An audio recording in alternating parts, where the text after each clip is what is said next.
Hey, movie lovers, welcome to another episode of Does It Hold Up News. I'm Adam. And I'm Emily. And as always, let's start with the box office, because it was a really interesting weekend.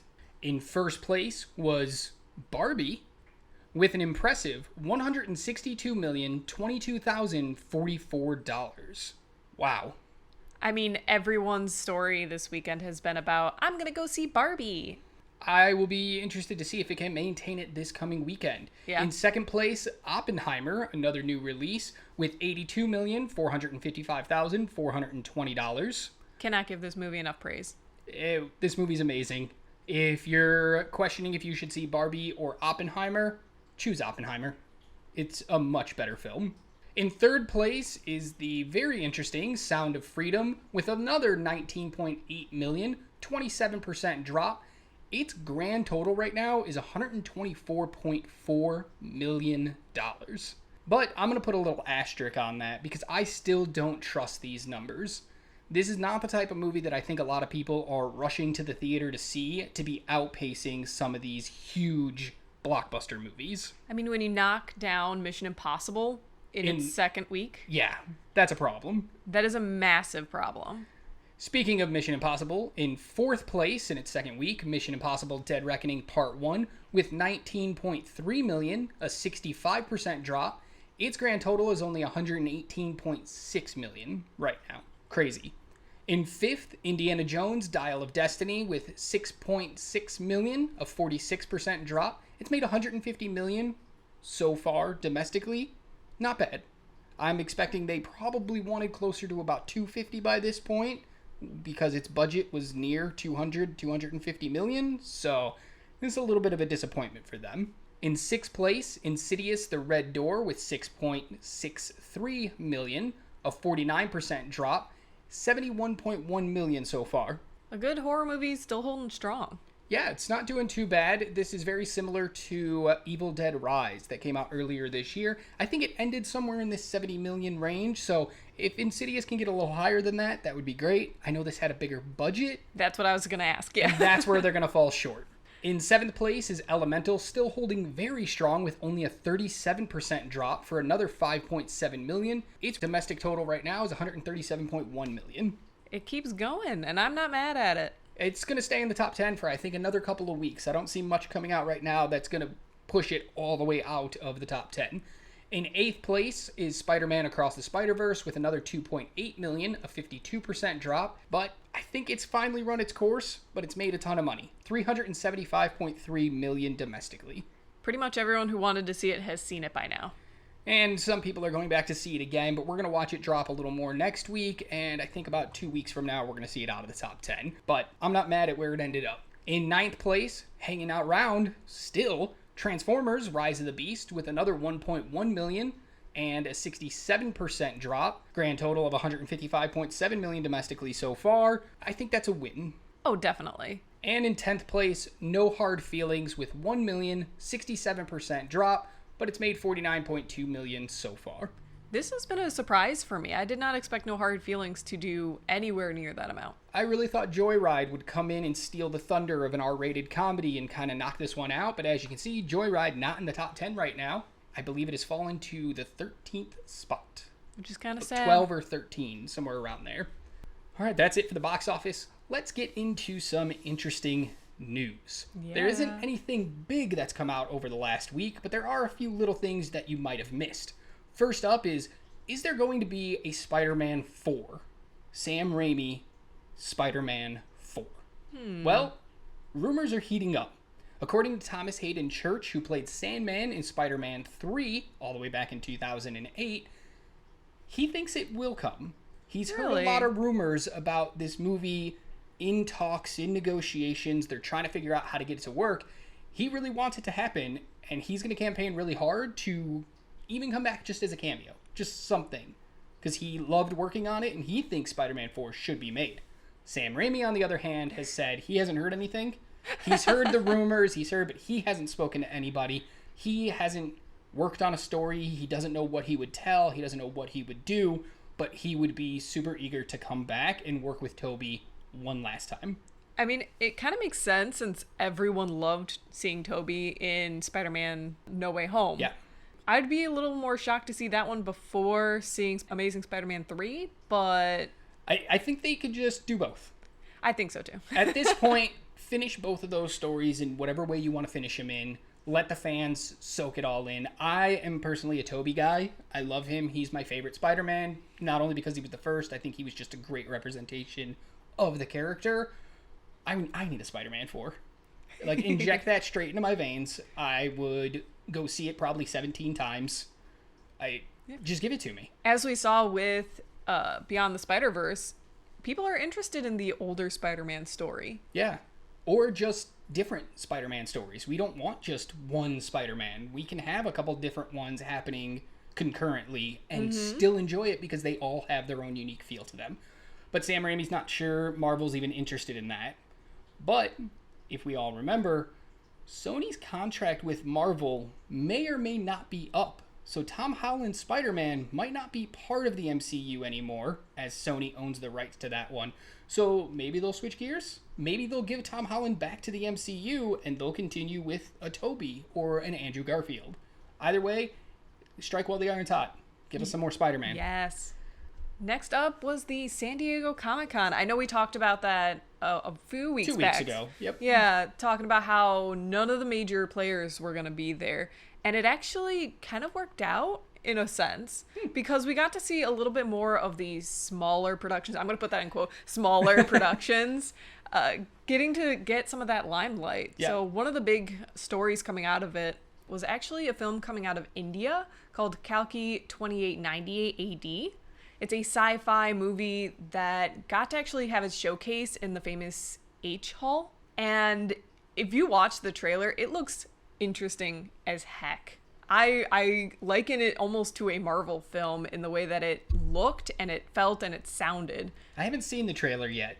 I didn't know if they had one released. I know they showcased a trailer at Comic-Con in Hall H, which was amazing for them, I'm sure. It's the first ever Indian film to have a showcase at San Diego Comic-Con.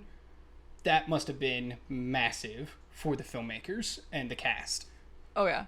It looks interesting. You definitely need to watch it because one aspect that I found a little bit funny is the music at the end sounds very much like the Marvel theme and they just like up-tempoed it. Yeah, well, but if it works, it works. But expect to see that one premiering sometime in 2024 and I'm actually excited for this. Awesome. Another thing I know that happened at San Diego Comic-Con was Insomniac Games had a panel. They were the first major game to ever have their own panel at San Diego Comic-Con as well, which is just insane. So we get the first ever Indian film having a showcase, the first ever video game having a showcase. San Diego Comic-Con was just all over the place this past weekend, but I hear a lot of people actually really enjoyed it that way.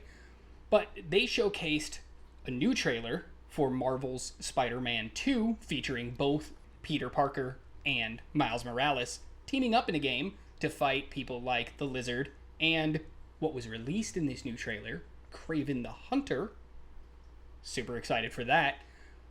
But people went nuts for it. It was like the best trailer. It was a story trailer. It wasn't just gameplay. It was like, here's what's going to happen in the game. People went nuts. And the voice, Yuri Lowenthal, who does the voice of Spider-Man in the games, actually got the entire panel going when they first came out. He jumped up on the table and he did the infamous dance of Bully Maguire, which he's known as in that moment, that Tobey Maguire did in Spider-Man 3. He did the dance. Everyone's calling him now Bully Lowenthal. So Yeah. he has his own meme now going around. But it got everybody going, and then they show this trailer, and it's amazing. And again, what a great moment for a team to have that kind of showcase at San Diego Comic-Con that no other game has ever had.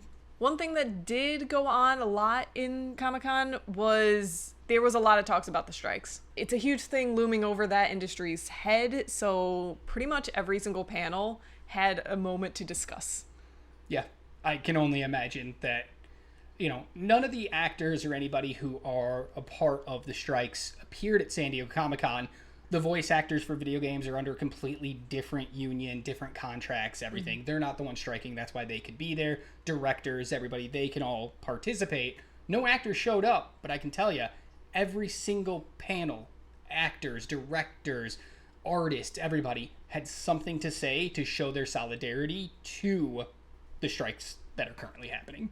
Yeah. What a nice moment for them. Yeah, I mean, we stand with the strike. We only can keep doing this because underneath the current guidelines, any critics or news outlets who are not currently under contract or covered by the union are allowed to keep going. Mm-hmm. And so that's why we get to keep doing this. If they had said, hey, no, you guys got to shut it all down, we would have as well. Yeah. So we're all there.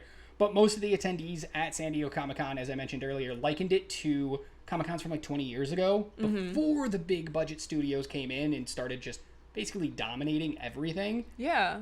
People really liked it. So I'm going to be very curious to see if a new format comes in over the next couple of years, and maybe they start bringing it back to what it was meant to be, not what it became. One quick note, side note, I wish I would have went, because the new season of Futurama just dropped on Hulu, and they had a blow-up Planet Express building that people could go through and tour and participate in. And I was like, that's amazing. Aww. And next to it was Bob's Burgers. They had a blow-up Bob's Burgers that you could go in, that they set it all up, and they gave away things. That's what I would have went for, to be honest. I mean, it made them get creative as to what was going to happen at that Comic-Con, and it worked. Yeah. So, maybe next year. Next year, I'm going to look to go. See if I can get you guys some news from there. Our next story is all about the Venice Film Festival, which is the first major film festival that's going to be happening as we go into awards season. As we finish out the summer blockbuster season, we go into awards season, everything slows down. Venice Film Festival happens at the end of August. It begins August 30th. I expect to see a lot of outrage about the Venice Film Festival now leading up to the event, and especially during the event. But before we talk about that, here's some cool things that's going to be happening at Venice Film Festival. Bradley Cooper has a new movie coming out called Maestro. It's going to have its premiere at the film festival. The Killer by David Finch. Poor Things by Yorgos Lanthimos.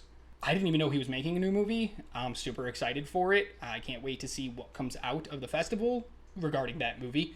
And Ferrari from Michael Mann. Michael Mann is an amazing director. He doesn't do a lot of stuff.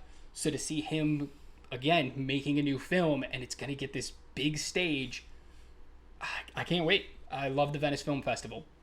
My only concern, not necessarily concern, but question is, why are we doing so many films about like the creation of things? I don't even know what Ferrari is about, but there's like a Lamborghini movie, we got the Tetris movie. Yeah, Ford versus Ferrari. So BlackBerry. I feel like that's the age that we're coming into, is we need to tell everyone how things started. Get the story straight. Hey, if there's an interesting story about the creation of something, I'm here for it. True. But again, these directors all get to be there. Venice Film Festival is packing the directors in, as many big name directors as they can get, because guess who's not going to be there? The actors. Due to the strike, they're not allowed to go to the festival, and that's why we're seeing so many big directors.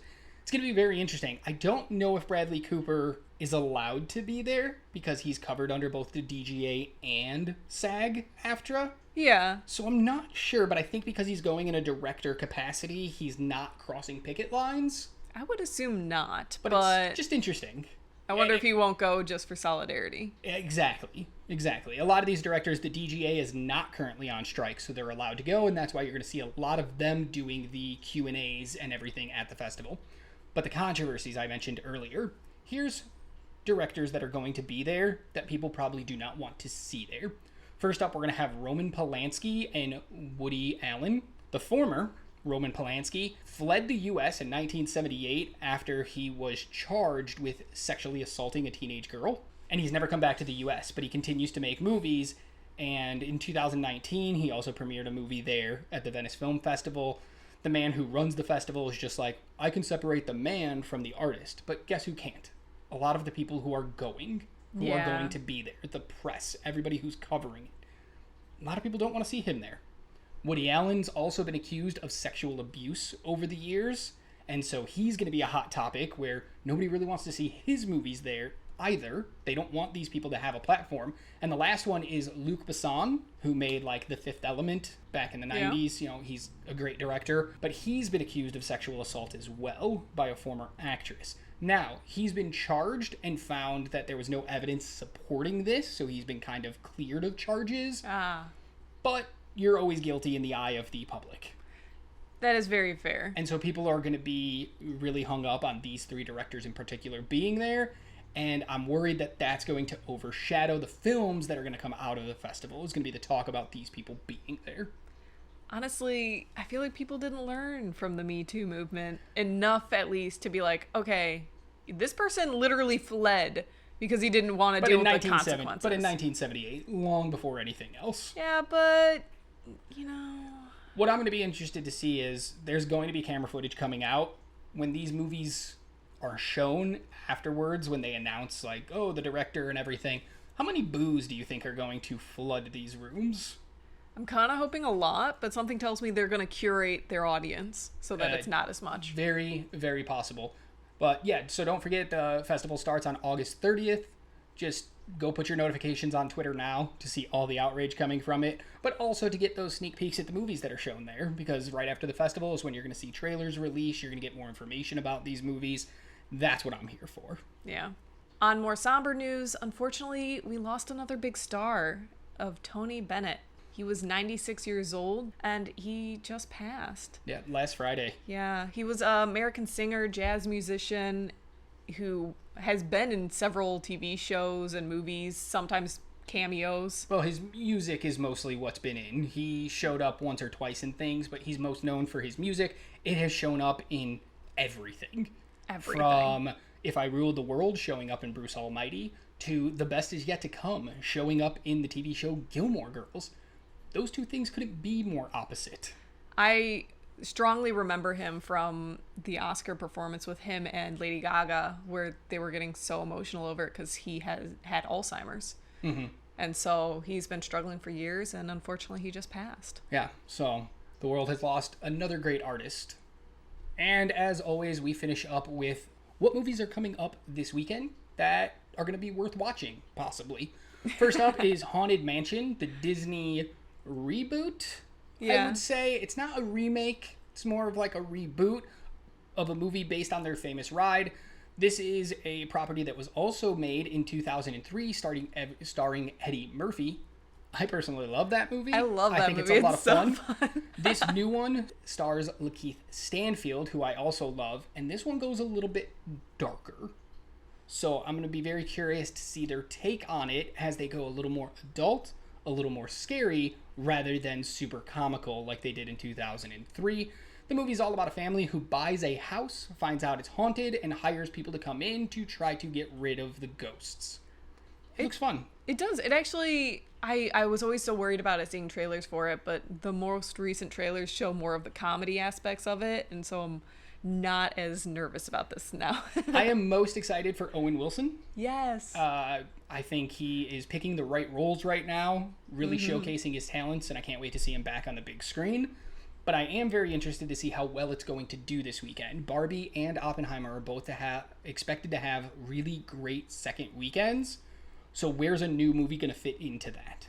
The one positive it has, it's more of a kid's movie. Yeah, so maybe this is where we see Elemental take a big hit as a more family-friendly film comes in to replace it. Yeah. The other new release coming this weekend is Talk to Me.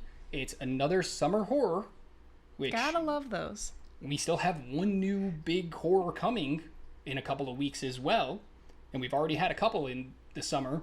I don't know why that is, but I guess maybe they don't want to just crowd the Halloween season. Hey, there's always a fan for horror, and if you intermittently put them out, you'll get that crowd. So this movie is all about a group of friends that can talk to ghosts and spirits through an embalmed hand that they have to hold on to, and when one of them holds on just a little bit too long, opens up pretty much the gates to the afterlife and lets out a bunch of terrifying things.